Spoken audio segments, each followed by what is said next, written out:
Jake Tapper, let me ask you, because I remember recently when we were talking about Bo Bergdahl, there was talk potentially of extending that window, right? That they would be monitored beyond this 1 year. What is the likelihood of that happening? Well, it's unclear right now, Brooke. The 1 year mark means that the arrangement with the country of Qatar is expiring. And right now, the State Department is taking the lead, negotiating with Qatar, separately also possibly negotiating with Afghanistan. They're looking at four basic options. The first one is basically trying to maintain the status quo. These five Taliban stay in Qatar, remain monitored. Option two is they stay in Qatar, but they're not monitored. Essentially, that would make it free for them, make them free to join the Taliban entity in Qatar. The third option would be in Afghanistan, and that would be the option of basically just sending them back to be released in Afghanistan. And then the fourth option would be sending them back to Afghanistan, but the government of Afghanistan would be in charge of keeping an eye on them.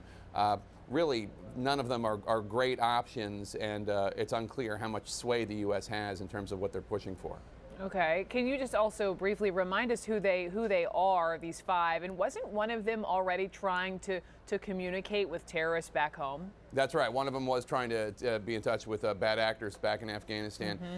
They are five fairly high-ranking Taliban officials. One of them had direct contact with al-Qaeda, with Osama bin Laden, directly associated, according to the U.S. government. Another one of them was a Taliban commander who coordinated with a third member of this group. This is when they were fighting the Northern Alliance in 2001. A fourth was head of the intelligence operation for the Taliban, and the fifth was head of communications for the Taliban. He also tried to help members of al-Qaeda escape from Afghanistan into Pakistan. So they are five unsavory individuals when it comes to both the life of Americans and U.S. soldiers and the life of the Afghan people.